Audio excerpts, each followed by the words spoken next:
Qualifying session, tricky and changeable conditions for you all, and for you, great timing to arrive at the line after Mark and Lewis and snatch another pole. Yeah, I mean, it was a difficult session all in all. Q1, Q2 with very tricky conditions. The circuit was surprisingly drying up very quickly, so but it's quite tricky on the inters, so the main target was to get through. I didn't feel very comfortable right in the beginning, but then I think Q2, I think we could make a big step forward. Yeah, I rediscovered Spa in a way, and yeah, found some better lines than all weekend. So that was an important step.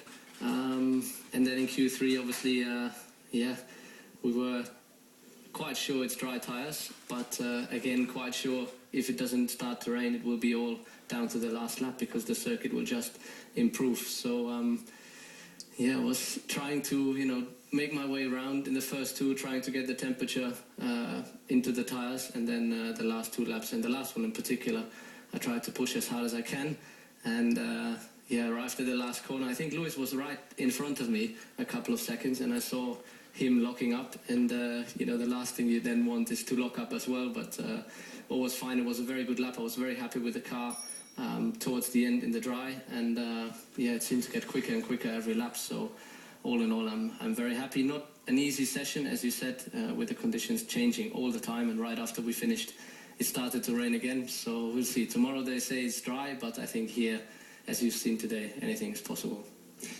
Lewis, the drama for you, not just in the final part of qualifying, but in the final moments of the second session as well. Exactly what happened between yourself and Pastor Maldonado? I have to look at it afterwards, but I think I was on the end of my Q2 lap, and I got to the chicane as I was just finishing, and there was two Williams just sitting there, not going very, very slow. I think they were probably preparing to start for another lap, but it was already red light, and so I had to try and get past, which I did. And then I lost quite a lot of time there, but as I was coming through exit of turn one, I saw Maldonado approaching quite quickly.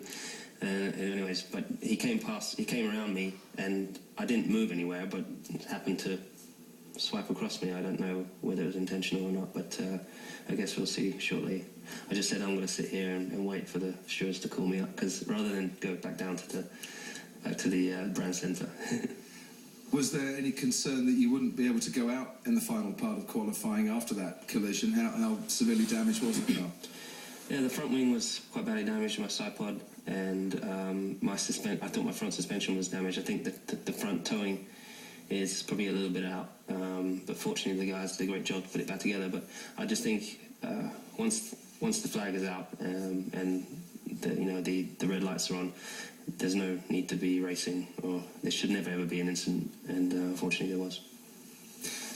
Mark, let's turn to you. Happy birthday. Thanks. Very nearly the best birthday present you could wish for today, but nearly, sadly, not good enough for you today. Yeah, it was a close session. I think probably went a bit too hard on the slicks initially, so I felt comfortable.